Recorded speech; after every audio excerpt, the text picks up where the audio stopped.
I want to thank you all for coming. My name is Celeste Clark. I'm the director of the Raymond Coalition for Youth. And tonight we have an evening for you keeping our youth and community safe and drug-free. I just want to give you a little bit of history of why we decided to put this evening on. Is this too loud? As everybody knows, watching the news, the opioid crisis is all over the news, and we've been getting several people coming into our office recently looking for services.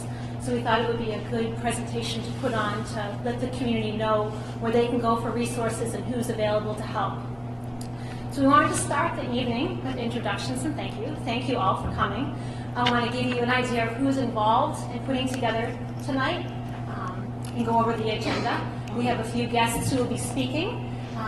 We have somebody from the governor's office will be joining us. He's not here yet. He is in travel from Concord.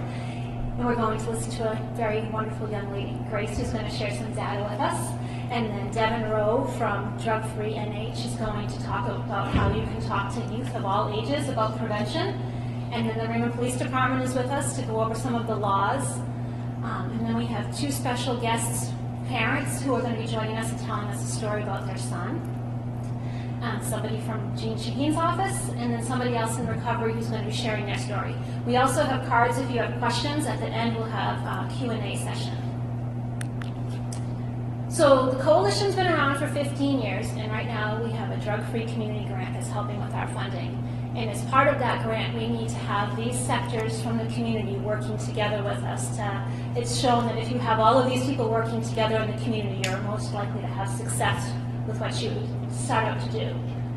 And these are the people who are a part of this evening presentation, who have supported this night and came together for our community to try and make a difference. So every single sector on this map is represented in our community, which is a really good thing when you think about community readiness and who's coming together to address the issue. So again, the governor's office is not here yet. Once he arrives, I'll make sure to introduce him.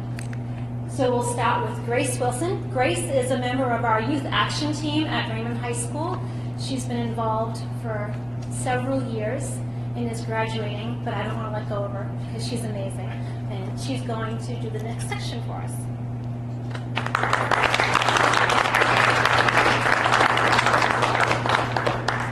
Good evening, everybody. Substance use is an issue that affects several people.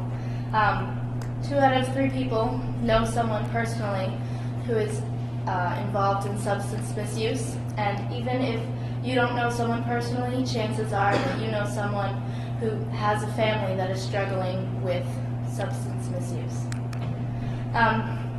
This is a map of New Hampshire and NARCAN administration by town. NARCAN is something that reverses the effects of an opioid overdose. And in Raymond, we have had a more significant amount of NARCAN administrations than in the surrounding area. We share a number with Portsmouth and Salem and Derry, which we are half the size of. So in the past year, we have had more instances where we have had to use NARCAN to save someone from a potential overdose, even though we are a smaller town such as Epping. Raymond has had 9 overdoses in 2016, which again is a much larger amount than the surrounding areas. And as you can see, we are gray, which represents 5 to 10, and the blue and the white represent 0 and 0 to 4. So the surrounding areas don't have similar problems. Raymond suffers this much more. An important part in prevention is knowing the demographics. Who are the people that are suffering from substance misuse? And as you can see, even though it affects males slightly more, this is a problem that affects both male and female, and people of every age, specifically 20 through 40. Prevention starts with alcohol and marijuana. These are 2 gateway substances that often lead to opioids and lead to addiction. And as you can see, New Hampshire has higher averages of alcohol and marijuana use than New England and the United States. This is a map of alcohol use from 2002 to 2014.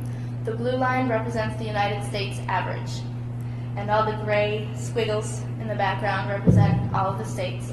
And at the very top of that average is New Hampshire. And in fact, in 2014, we are higher than all of the other states.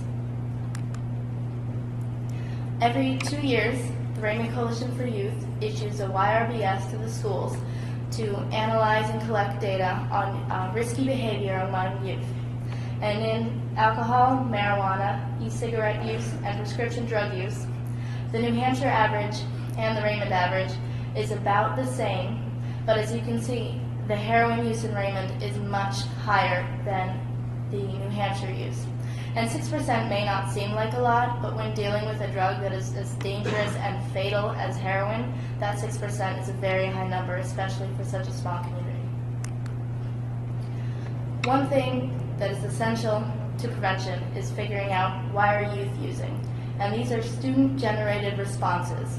These are things that students have told us that have encouraged them to go to substance. Stress, anxiety, self-therapy. Some people just don't think they're going to become addicted. They don't think that they'll do it all their lives, and it just becomes a part of what they do. What causes a teen stress? Well, just about everything. School, arguments with friends, family. The parents could be getting a divorce. They could be trying to get a job and keep up with grades. They might have to supplement family income. But an important thing to make sure that the youth always knows is that there is always hope. Because sometimes that's the only thing that people have to latch onto. This graph shows the importance and significance of marijuana as a gateway drug. On the left side is percentages of youth who did not use marijuana. As you can see, the percentages of people who use alcohol, cigarettes, and other illicit drugs is much lower than on the right, which is youth who have used marijuana. This shows that marijuana increases the chance that they will use another substance and put themselves in more dangerous situations. This graph shows that times are changing and we have been making a difference. Since 1975, the usage of alcohol, cigarettes, and marijuana has been steadily going down. There is hope. There's a way to erase usage. Every year we are making a difference, and it all starts with prevention. So all of this data was collected by Dr. Robert DuPont, and this was his message, and this is our message to you. Youth substance use prevention means that there is no substance use, not even no marijuana, no alcohol, no nothing. Prevention is the way to keep people safe.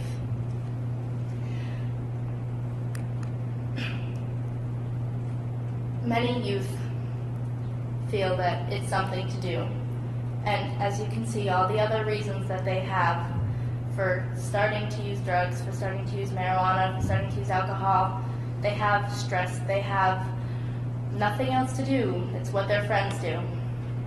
These are student-generated responses of all the other things that people can be doing with their time that are more productive, more healthy, more safe, and probably more fun than using drugs and alcohol. Thank you very much.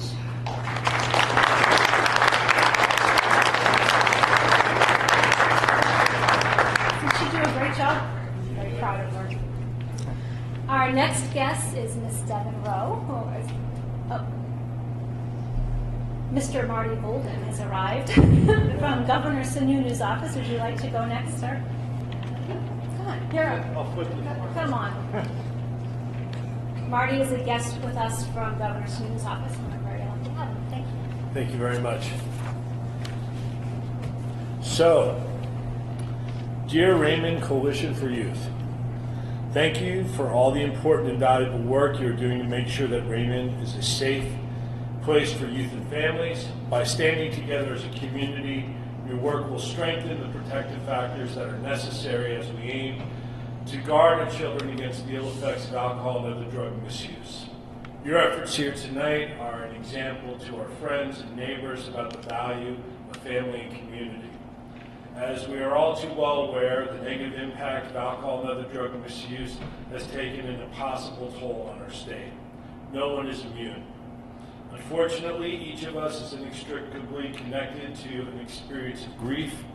We all feel the consequences of untreated substance use disorder. Communities like Raymond know all too well the cost of these losses. Your work here tonight is the antidote to this terrible problem. I applaud this community and its efforts to help the most vulnerable among us. As you may know, I have sought to address alcohol and other drug misuse head on. Together we can make a difference. The relationships that are rekindled or forged at events like this one are so important. On nights like tonight, we're able to see that we are not alone. When the community focuses its attention on young people, everyone benefits. Thank you for being here tonight, and thank you for demonstrating the importance of collective action as we battle alcohol and other drug misuse in New Hampshire. Sincerely, Christopher T. Sununu, Governor.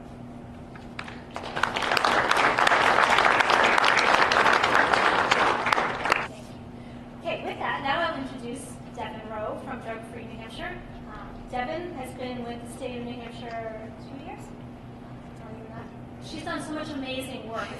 I'm very proud of her. It's wonderful work here.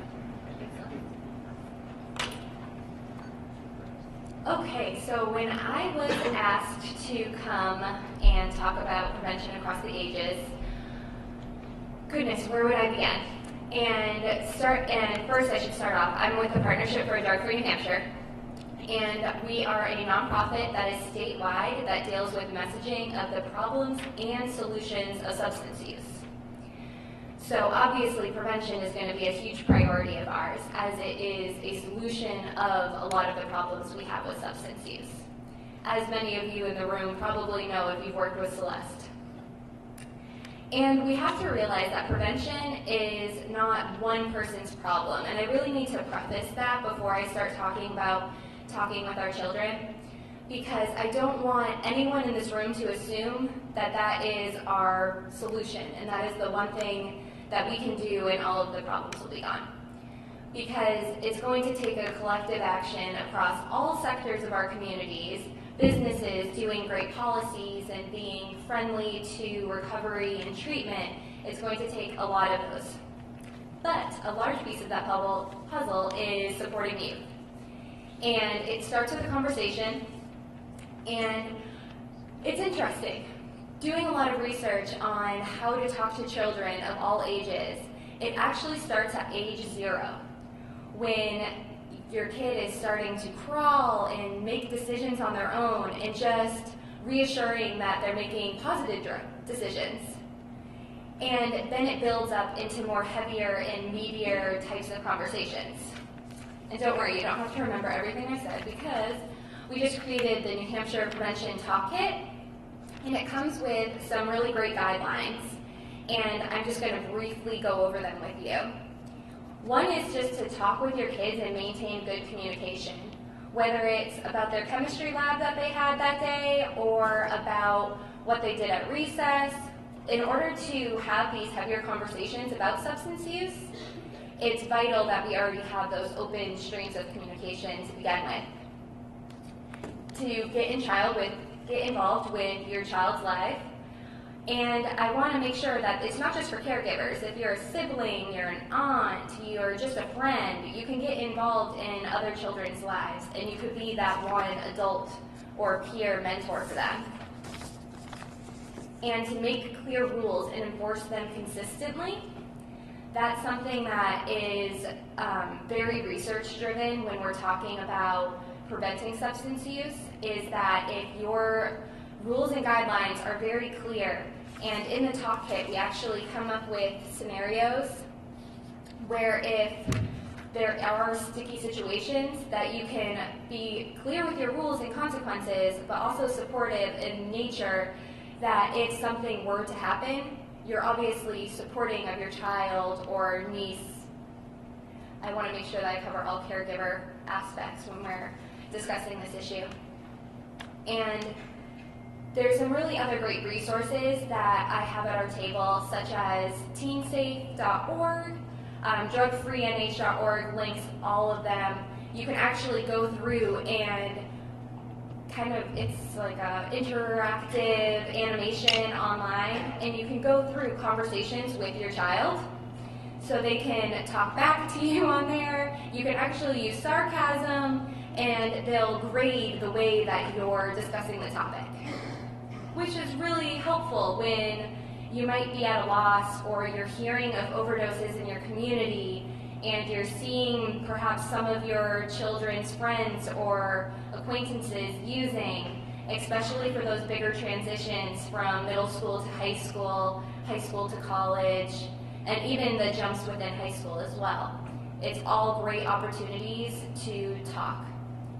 And I'm open to questions and answers after, but I think it's important to remember that it's not one 60-minute conversation, it's 61-minute conversations.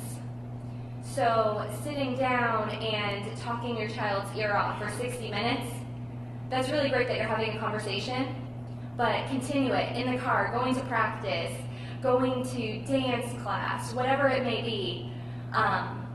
Or even if you're just in passing, hey, what are you doing later? Hey, remember what the rules are. If you need me, text me. Those very simple conversations that are reiterating both consequences, support, and skills that you are there and that they can reach out to you are all great puzzle pieces in this much bigger, comprehensive thing that is prevention. And that's it. Thank you, Celeste, and thank you everyone for being here. Good evening, and just a few quick words before I introduce Sergeant Kerry Pomeroy. You know, as I was getting ready to leave the station tonight on the Channel 9 News, it was a real sobering statistic right here in our state, in a city that's actually not too far from Raymond, and that's Manchester, New Hampshire. In the past 5 days in Manchester, they've had 50 overdoses. Who in a million years would have thought there was a drug more potent or more dangerous than fentanyl?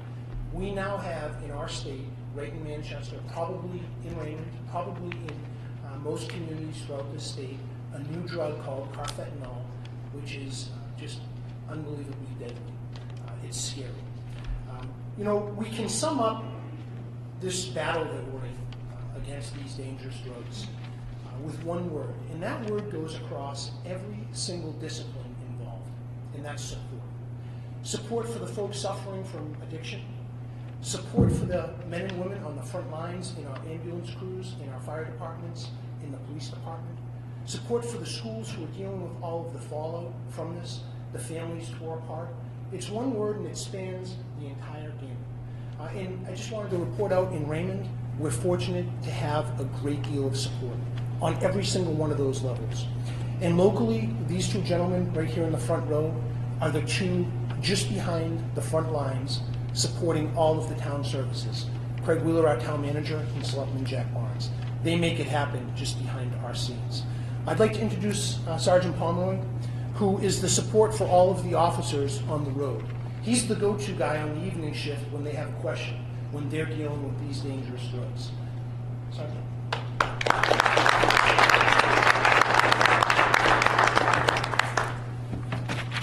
Thank you, Chief.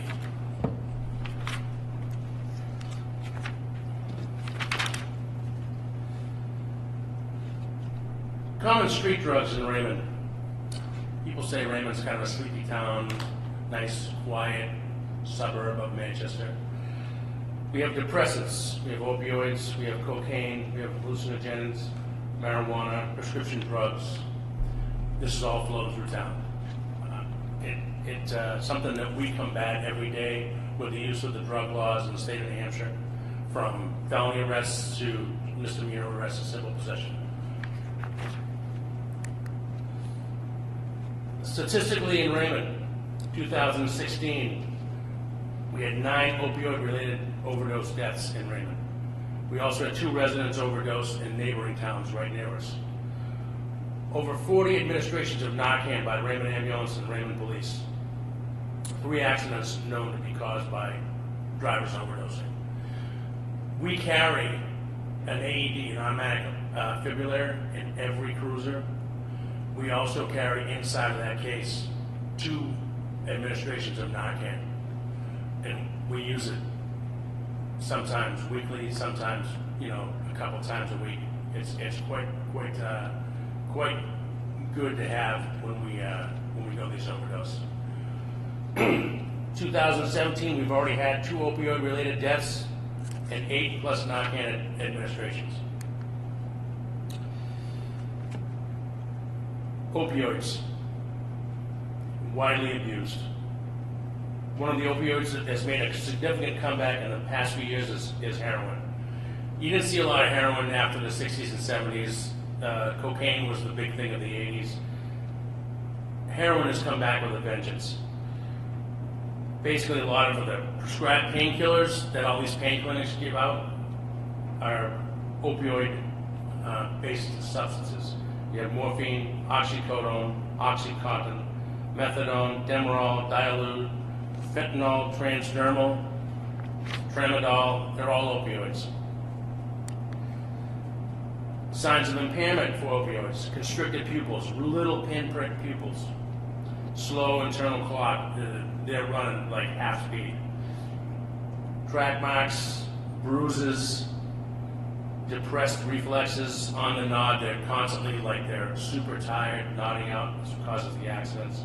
Facial itching, droopy eyelids, and basically a drowsy euphoria. Suboxone is being administered now as a substitute for the opioids to get people off of heroin. It doesn't give you the high because it has NARCAN mixed in with it, but this is what it looks like, and it also gets abused. Suboxone contains a combination of buforine and naloxone, which is what NARCAN is. It's an opioid medication. An opioid is sometimes called a narcotic. It's definitely classified as a narcotic as far as drug laws are concerned. Used to treat addiction. It's not for pain medication. It basically kills the craving for the drug and does not make them high. Heroin, highly addictive. They say that if you use heroin once, maybe twice, you're addicted. It is definitely highly addictive. Used by millions of addicts around the world who are unable to overcome the urge to continue taking this drug every day of their lives, knowing that if they stop, they'll face the horror of withdrawal. Withdrawal for them is very painful, can cause death if they're highly addicted to it. It's just a miserable existence for 3 or 4 days. They have the sweats, nausea, vomiting, diarrhea. It's absolutely nasty. So in order to combat that, they just keep taking it. It's made from the resin of poppy plants, basically shipped in. They don't make it usually in the United States. It's shipped in from a foreign country. Most heroin is injected, creating additional risk for the user who faces the danger of AIDS, Hep C, and other infections on top of the pain of the addiction. It's also used by smoking it. It's used by snorting it. Very common. You'll see heroin pipes in some of the motor vehicle stops we make. Heroin basically looks like finely ground wheat powder, wheat flour. It's kind of a brownish tint to it, sometimes a yellowish tint, sometimes a dark brown tint. Fentanyl, a very powerful synthetic opioid, is similar to morphine, but it's 50 to 100 times more potent. It's a Schedule II prescription drug and is typically used to treat patients with severe pain or to manage pain after surgery. It is very, very potent stuff. If you look at the amount of heroin on the left and the amount of fentanyl on the right, it's just a couple of grains of fentanyl on the right compared to what you need to get high with heroin. It is very, very minute, and it is very dangerous. It is now being used to cut heroin on the street, and so what the users do is they'll take a normal dose of heroin thinking they're going to get high, and they end up going into a severe overdose because of fentanyl cutting it. And we are able to manage that, hopefully, with the NARCAN that we have on board. Fentanyl, the latest and greatest. Also synthetically manufactured by the drug lords in the United States. It's 100 times more powerful than fentanyl. So just imagine the last one I showed you, the fentanyl on the right. Now take that fentanyl mixture and minus 99 points of it, and that's how much it takes. We've all been receiving cautions over the last month or so about this stuff coming in, and the precautions that we have to take now. If we just touch it, we can overdose and die instantly. It's very, very highly addictive and very deadly. Even with NARCAN, they're saying that the NARCAN class that I just went through last week, they're saying that to combat the carfentanil, they're having to give these guys between 50 and 20 doses of NARCAN just to get them back. 50 to 20 doses. We don't carry that much in all the cars combined, and it's pretty nasty stuff. That was one of the articles in the paper not too long ago. One of the other drugs that we will probably see but haven't seen yet in this state, they have seen it in Maine, it's huge in Russia. It's basically the Russian version of heroin. It's about a third of the cost to make. It's made with more chemicals, and it is very, very nasty stuff.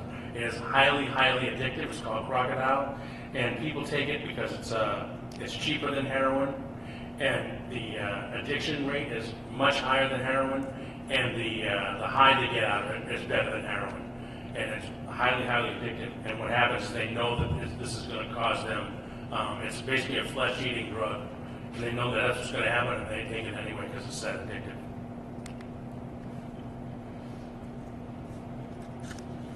Basically a breakdown of what heroin does.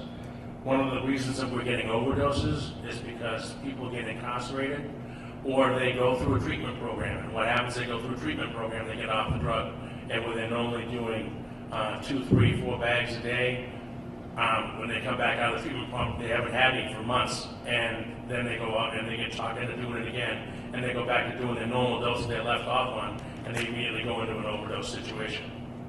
Same with being incarcerated. They get out of jail after they haven't had it for a few months. They start hanging out with the same crew they were hanging out with. They get talked into doing it again, and they go in and do an overdose situation. Stimulants that we see: crystal meth, cocaine, crack cocaine, ecstasy, Molly, which is also known as MDMA. Molly and ecstasy are the same thing. Molly and MDMA come in a crystallized form, which people normally snort. Ecstasy comes in a pill form. You just see the color goes up there. Everybody likes to show off their wares. They put their own little stamp on it, their own color. You'll see a lot of as much ecstasy these days as you used to, but and cocaine, we saw some powder cocaine not too long ago. That's making a comeback. Adderall and Ritalin both get crushed up and taken. They're used for the treatment of ADHD, but they get abused like everything else. Stimulants, the signs of impairment for stimulants. They have a very fast internal clock, nasal redness from snorting it. Their pupils are blown right out. As you can see, they're dilated. You don't even see the color anymore. You just see the big part of the pupil.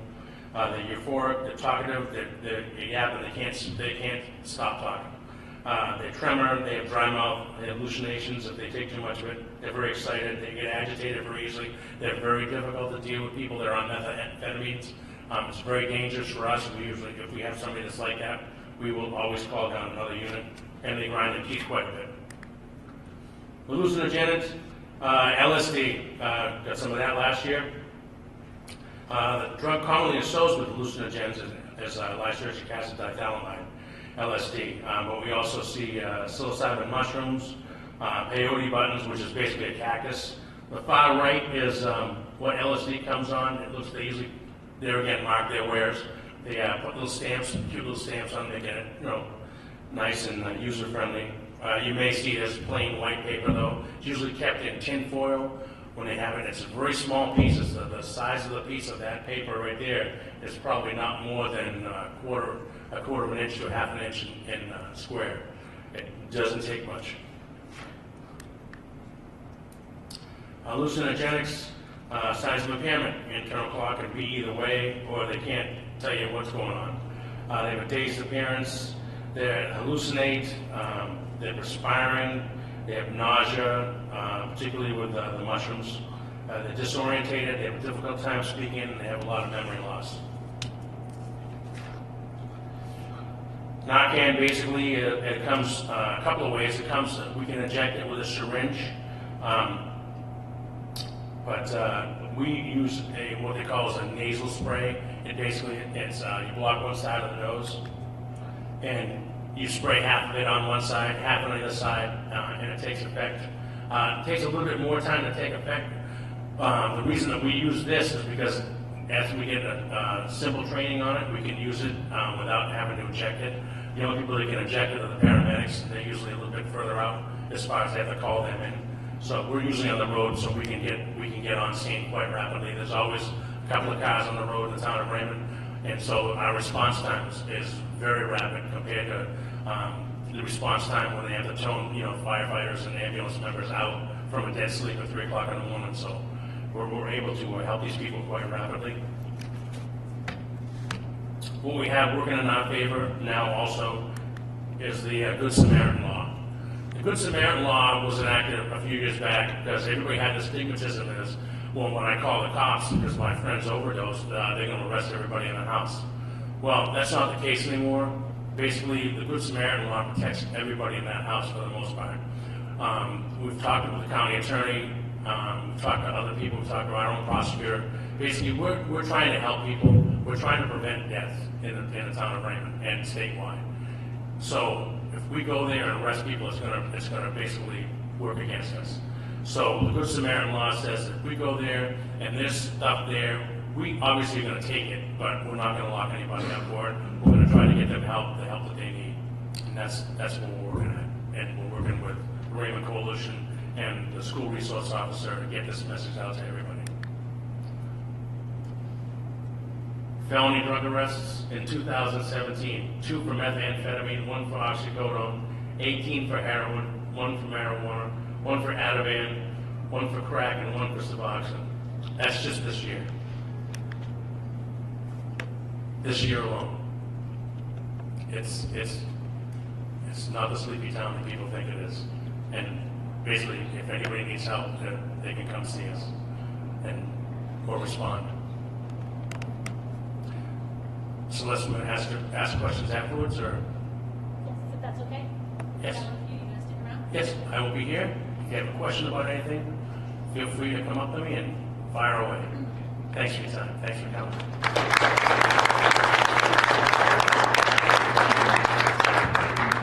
Department supporting the coalition. Thank you very much, both of you.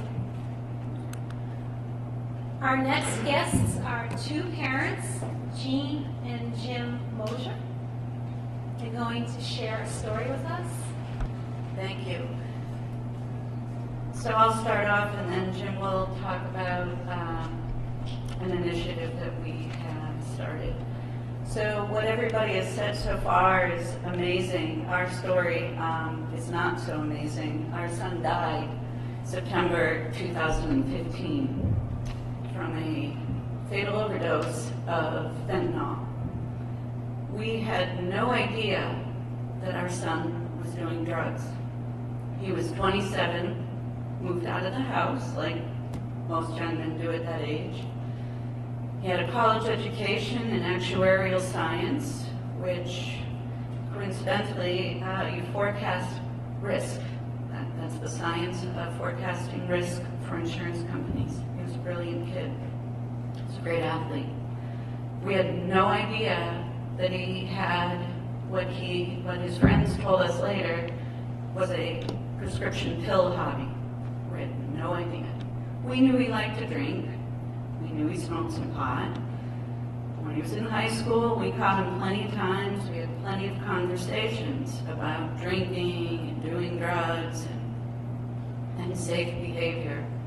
Never, ever did it cross our mind to have a conversation about doing prescription pills.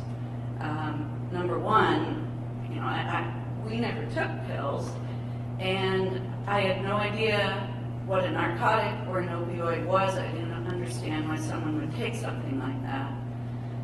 And then when we had a couple of surgeries, Jim and myself, with joint replacements, we had OxyContin in the house. And unfortunately, we didn't respect the power of that, and it was right in our spice cupboard with the chocolate sprinkles and the brown sugar and the vitamin pills. We had no idea, and for that, we will always be guilty and take that to our grave, that we just didn't know. And so we have been spending since September 2015 trying to get the word out to people, to know the signs, to have conversations like Grace. That was just wonderful. And to also know that, alcohol and marijuana, those are gateway drugs, and that definitely leads kids down the path. And we've been going around to high schools telling kids those stories. If you ever have a chance, and I think it's in our brochure that Jim will hand out, we did create a documentary that we share with high school kids. It's called Just the One Time. And the kids that were with our son the night he overdosed came back to our house, and we made a film, and they're very candid about what happened that night. And there are a lot of red flags that when you watch it, you're like, oh, right? So hindsight's always 20/20. But it's a good tool to use for older kids to have a conversation. You can watch that movie and have a great conversation about some of the red flags in it. So that link will be available later. And Jim's going to talk about the Zero Left initiative.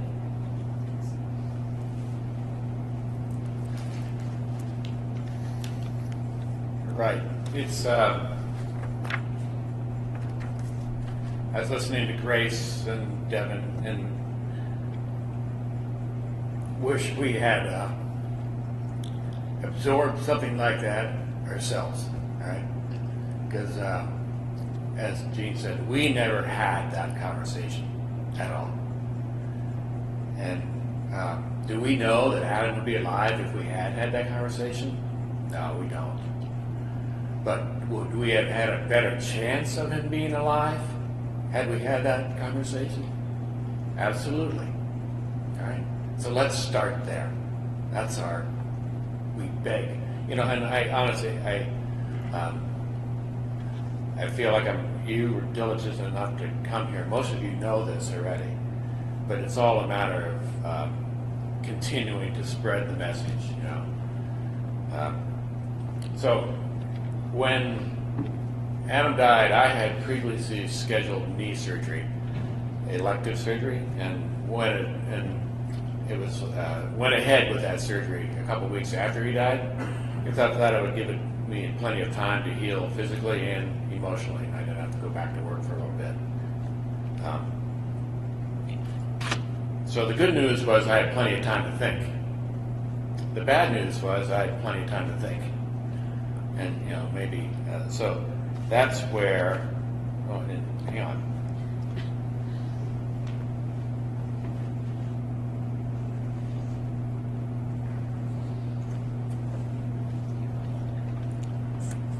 So that's where the whole Zero Left initiative came from. So Gene and I may not be the brightest bulbs in the planet, but we're not dumb. We're not idiots. And we said to ourselves, how did we miss this? How did we never have a conversation, bring it up, or talk about it in our house once ever? And we had, in the end, we're not blaming anybody. We're saying, going forward, how would others prevent that? So one thing is through forums like this, but another is where do the prescription opioids begin?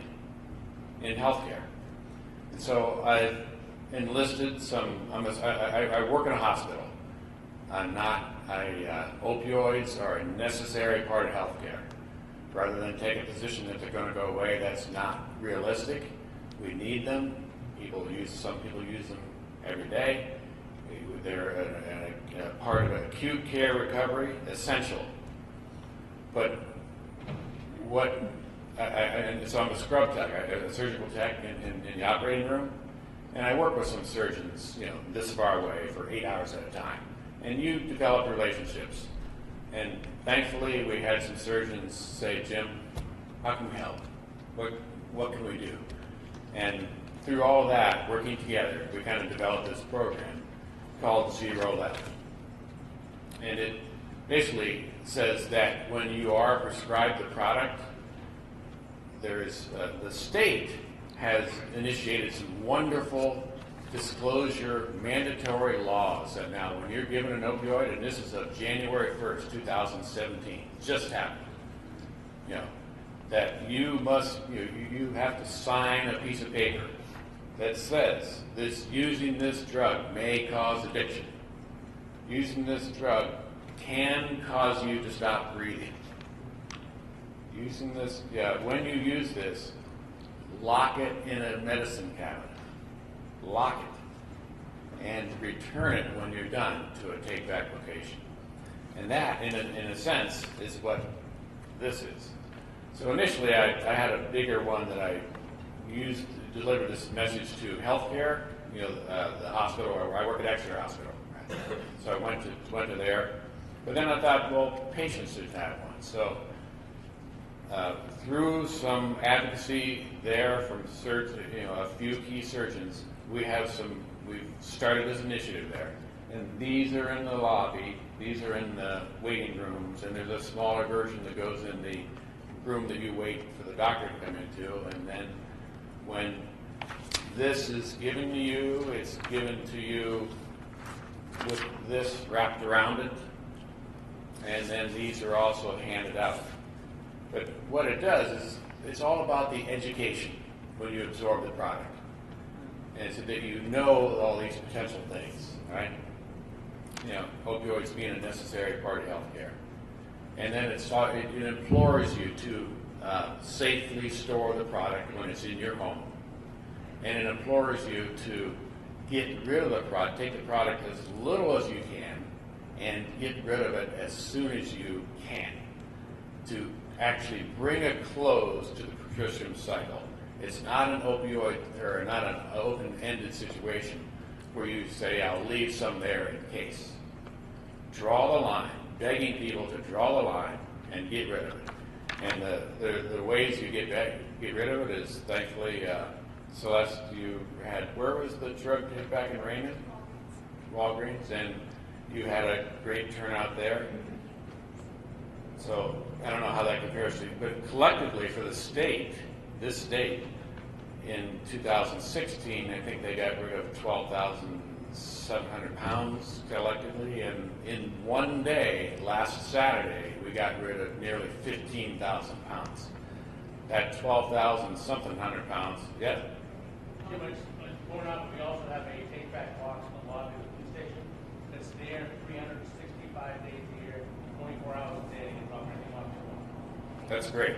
So, take-back events like the DEA sponsored, in which in one day, they outdid what they took in 2 days the previous year. That's a good sign. That's a good sign that people are all contributing. Everybody wants to do something. And people would come to say it to us when Adam died, how can we help? What can we do? And that's one way to help. Because it isn't just the fact that you're getting rid of the product, it's knowing why you're doing that. The education that comes involved in that too.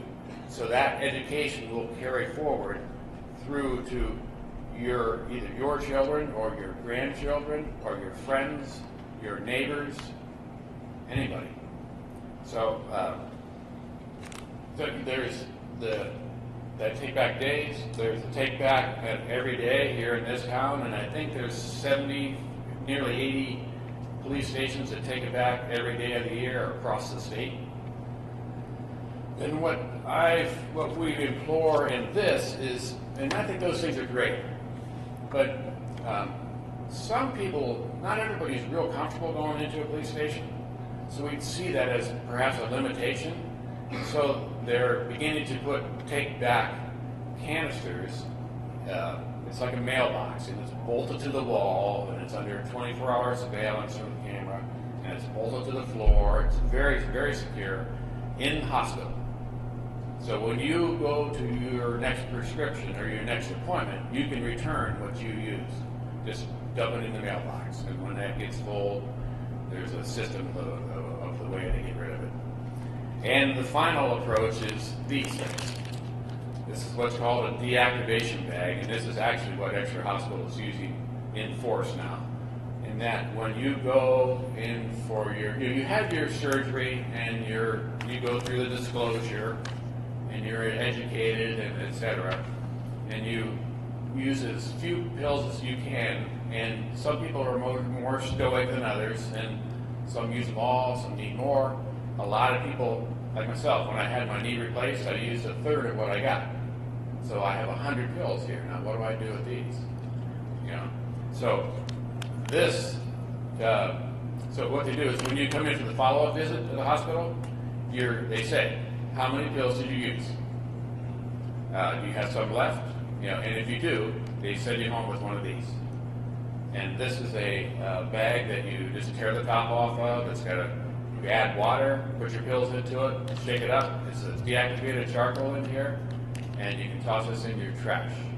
This is effectively the pills are neutralized in 30 seconds, and fully neutralized. I mean, a lot of the recommendation is to mix them with kitty litter or coffee grounds. And really, in truth, what that does is makes the pills dirty. It doesn't prevent their contamination of the environment. So there's all kinds of things. You know, this gets the pills out of your house. This protects the environment. And to me, what this is an education. This is screening education. Why is this in my house? Why can't I leave these pills around? And why do I need to do this? And all the sum effect is the joint surgeon who did my knee and who's been a very big ally in this. What he did is when he gave this to people, and then they put a little business reply card on the top, and it said simply, how many pills did you dispose of? And in the 2 months that he did it, so the business reply card, they just drop it in the mail, and it comes back to the hospital. In the 2 months that he did it, 1,100 pills were disposed of through, I don't know how many patients that would be, but it's around 100. All right, so, and he wasn't, you can take any pill in your house, you know, I mean, just clean out the cabinet. So the bottom line is this type of messaging can be so helpful across all of healthcare. And I don't know who has influence in any of that, but we're starting something, and we hope it grows. And like the stone thrown into the pond, it can spread from there. And actually, Exeter's getting something going. It's going okay, and I think there's a group of hospitals that are going to bite into it and take it regionally, and then we'll see where it can go from there. But again, the benefit is disposing of it, protecting the environment, and the education provided in it. Because again, we never had that conversation, and because somewhere along the line we never absorbed the impact of what these things can do. I mean, we take them and it doesn't bother us. You line up, I don't know how many people, you say 20, and give them the 20 people, there's 20 different reactions, but I guarantee you, one person in that 20 is gone. Their life has changed. Whether or not they were abusing products before. That's, it is an addictive product. It is a euphoric producing product with certain personalities. And you never know who that's going to be. So you have to treat everybody the same. So, wait, we're going to do questions afterwards, right? Yeah, go ahead. The question is, I think you just answered it a minute ago. Exeter is the only hospital that has this material? Right. And so it has to start somewhere. We have them in our house. I think it's great. How are we going to get the rest of the hospitals in the state to do it? Well, maybe that guy over there. No. I have to say, I took this and rolled it up, and this, and this, and in the pouch and a larger brochure that summarizes this, and mail it to, put it into a 3-inch tube mailers, and I mail it to every state senator in New Hampshire and all local representatives, and Devin got one. Anybody who I thought was in a leadership position. And I know a lot of people read it and said that's nice. You know, of the senators and the representatives, how many responses I got? Zero. That's exciting, isn't it? But I did get one great response. Governor Sununu. He responded in 24 hours. And I got to sit down with he and James Barrett, who's the head of the whole program, and they're definitely on. You know, I'm not saying these senators are not against it. It's just that I was a little disappointed that nobody had the energy to proactively react. I don't blame you. Yeah, thank you. But Good job. we're all in this fight together. Keep it up. Thank you. You know, and like I say, we're not saying you take a pill and you're all of a sudden an opioid addict. That's not the case. It's very complicated. And Devin's messages, Grace's message, I mean, my God, you know, wonderful stuff. We'll all work together, and we're going to get somewhere. Right?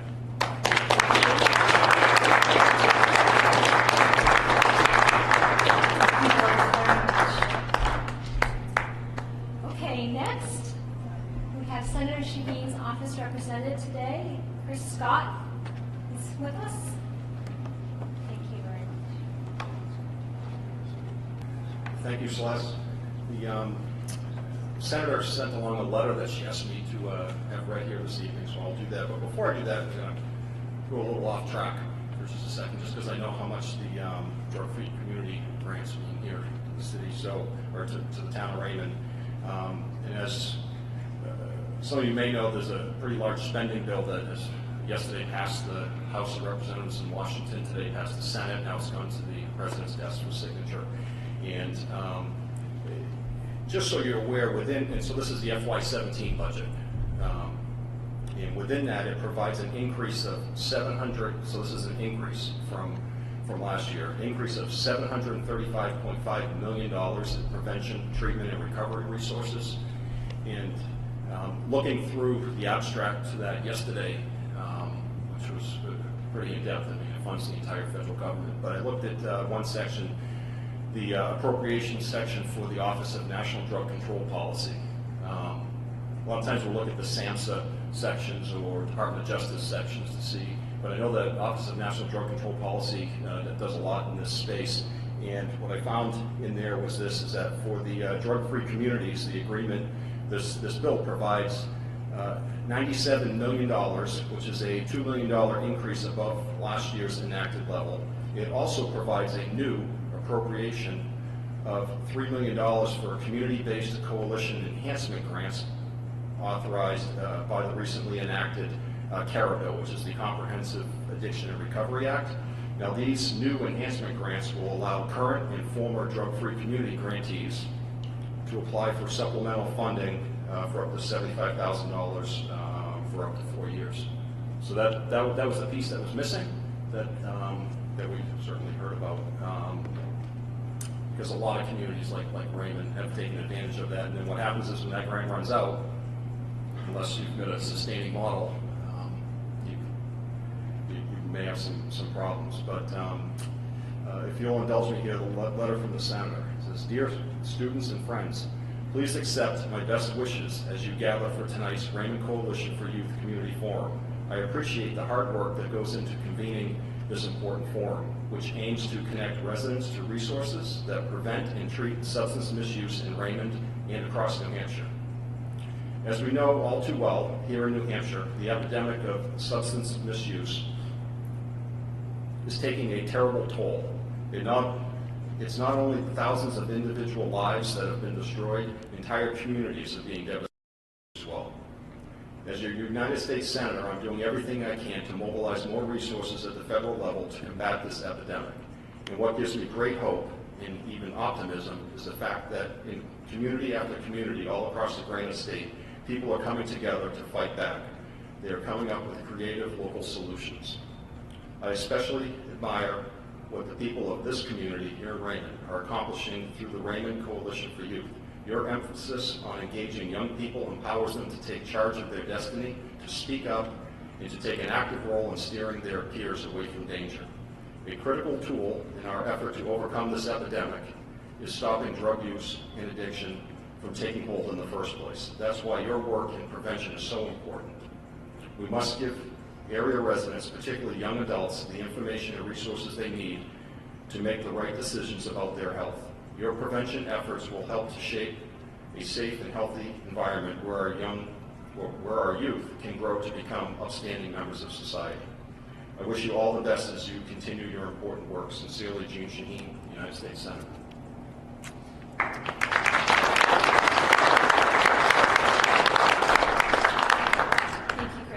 That's very exciting news. Some of you might not know that the Raymond Coalition for Youth is funded solely on grants and donations, and our drug-free community grant is vitally important to our sustainability, and we're in year 7 of a 10-year grant, so that's exciting news. Thank you for sharing that. Next, we have a gentleman, Tony Gonzalez. He's going to share his story with us. We hear a lot about the troubles associated with opioids. We want to make sure that you all understand that there's hope, and Tony's going to share that story with us.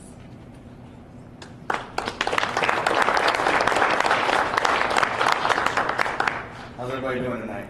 I was very honored to be a part of the Raymond Coalition. I get to sit in the meetings and be a part of coming up with strategies and new ways of combating the epidemic going on in our community, which is a big deal for me because I'm in recovery myself. I like to just say my name is Tony Gonzalez and I am an addict. And I will always say that before I speak because I will always be in recovery. So my sobriety date is August 31st of 2012. And that was a day that my life had changed for the better. Before I get to the better part of my life, I'm glad that you guys are doing this because as I'm sitting back there with my beautiful wife, who's in recovery long-term as well, I'm thinking, man, if I would have just known some of this stuff as a kid. I'm 40 now, so like when I was growing up, there wasn't none of this stuff, and it started just like that with me, right? It was, at 15 years old, my dad bought us some beer, thinking that it was going to be okay, just trying to be that cool dad who was a weekend type of dad. And that was the beginning for me. I didn't start as a young adult thinking that I'm going to shoot heroin today. I started with hanging out with the friends at school. Maybe smoking a little marijuana.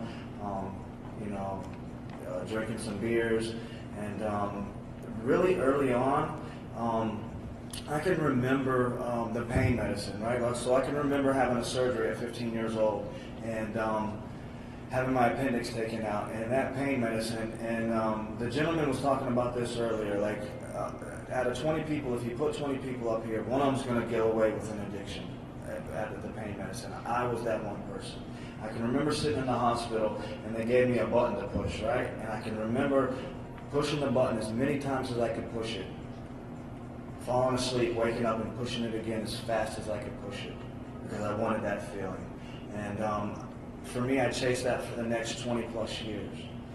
I got sober at 35 years old, and so I was an intravenous heroin addict for 15 years. My story goes very low. I'm what the stigma calls a bottom feeder addict. I lived on the streets, ate out of dumpsters, and got by the best way that I could. I didn't wake up in the morning as a young kid saying, man, I can't wait to be an addict one day and run my life into the ground and build my parents' hope up and crash it back down on them. But that's how my life was. And the big part of that is that I didn't have, and my parents didn't have the education that you guys are giving out now. They didn't have it. So, being able to take the medicine that I found in my parents after this, that I found in my parents' medicine cabinet, which was so freely there for me, like, not being there, like, that might have helped me. Who knows? You know what I mean? It might not have, but it might have. And at this day and age, everything that we are doing to fight this epidemic at the youngest age that we can get it is the best thing that we can be doing. So now let's go. So that's a little bit of sadness, right? We had some sadness tonight. I want to give you guys hugs when I leave here because, yeah, you know, and I have a brand new little girl, so this is a big deal for me. August 31st, 2012. One of my multiple times going into detox, you know, because that's where I could go. I was one of those state-funded kids where I didn't have insurances and stuff like that. And I had this ability to take myself to a state-funded detox and tell them I was suicidal because I knew that that's where they would take me off the street and get me help. You know, we didn't have the safe places. We didn't have the places that the governor is talking, that you guys are talking about. The governor's trying to get up and start it for us. The grant pathways that are involved in the places that like that where I could go to and they could help me get into places. I didn't have those places, so I knew that I could go to a state-funded detox and tell them I was suicidal, and they would help me. And I did that for probably the 25th time. And this place called New Horizons. It was my home away from home, I call it. When I was tired of living on the street and super hungry and ready to get a new start, I would go there and they would know me my first name. It's not a good thing when a place like that knows you by first name, and they would ask me if I want my room, but that's how it was for me. And on August 31st, 2012, there was something else this time. Like I had been doing this for so many more years, right? So there's something else this time. And I went in there and I was just so broken and so tired of living the same life. And let me just say this real quick. Guys like me who are in that type of addiction usually don't make it 15 years. Guys like me who are in that type of addiction pray not to make it that many years, right? And I say that to be serious about this addiction. Like there was nights where I prayed, God, I don't want to wake up. I don't want to do this anymore. Like, just take me. I'm ready to go, right? Because that's where I was. Like this is a serious thing. Like, nobody wants to be in it. We don't want to be in this addiction, right? Like, I didn't want to be there. Whether it was to get help or to just go ahead and pass. Either way, I was okay. The misery was that great, right? So for me, going into this place, I was so broken this time that I was willing to try anything, right? And so I did, you know? And so for the last 4.5 years, I've dedicated my life to helping those who are in addiction and that are also suffering from this disease.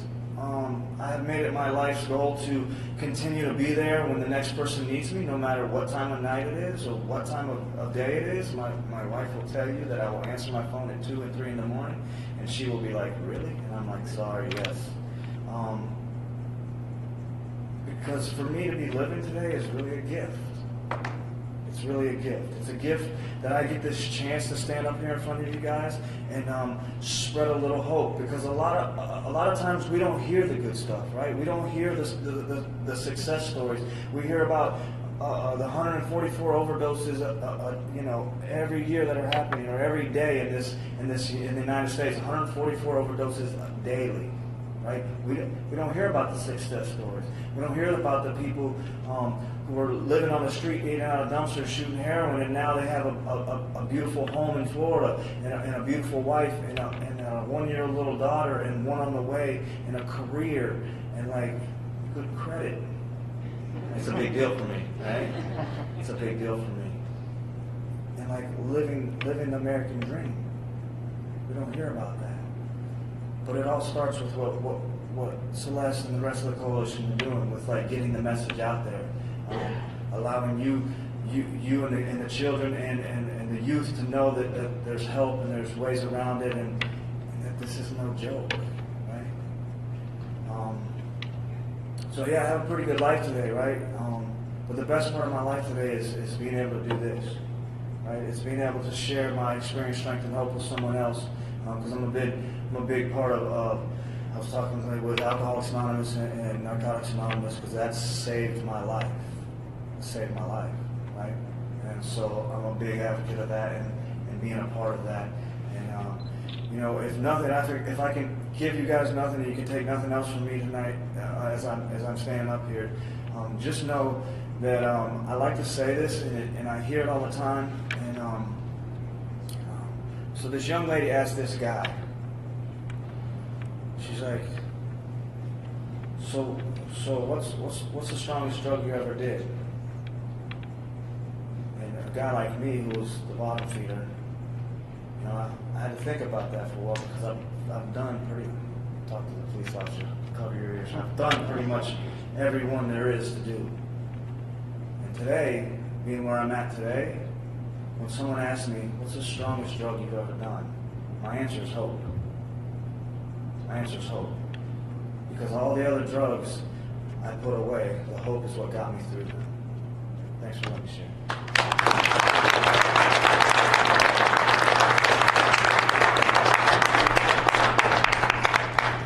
So as you can see, we have some pretty amazing people involved in the coalition. Thank you very much, Tony.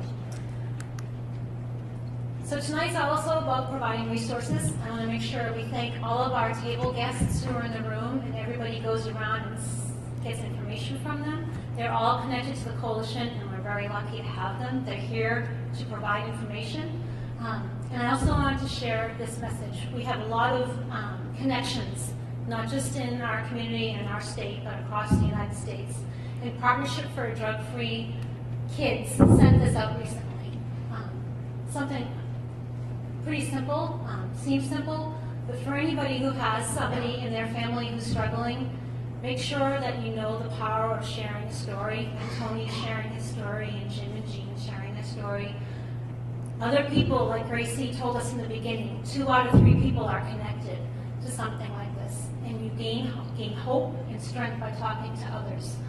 And you break down those walls and the challenges that exist for some people asking for help. And make sure you take care of yourself. That's very, very important. There are a lot of people in the room who care, so reach out to those people. And at the coalition table, we have resources up there as well. I don't have an example with me, but there are little cards up there. We've literally printed thousands of these cards that have access numbers for people to access help and access the state. The access the state 1-800 number through Granite Pathways. There is access to help, so we want to make sure everybody knows that. And now we have questions and answers, if anybody has any. We just want to remind everybody, it really takes our village, which I think is a great example of this evening, working together to attack this. It's not one program, it's not one person, but it's a combination of all of us. We have a great task force. We have our faith community, our law enforcement community, our town government, the schools, the businesses, healthcare. We're very fortunate in Raymond that everybody comes together to have these conversations. We're trying to reach out to parents. Hopefully they're at home watching. We know a lot of people watch these when we take them at home because schedules are very difficult. Getting people out when there's soccer games and baseball games and dance recitals, it's very difficult. So, but it does take our village, and we're lucky that our village is here working together. Many of you might have seen this sign. Somebody was just wearing a shirt up there. If you didn't notice, very exciting. We started this campaign in the fall, and every student and staff member in our elementary, middle, and high school got a t-shirt that was designed by our young people that has this message on it. And we have signs for people's yards and businesses, and Pam has signs for windows. This is a message we want everybody in the community to know that, again, together we're committed to this, to keeping our community safe. And thank you for coming.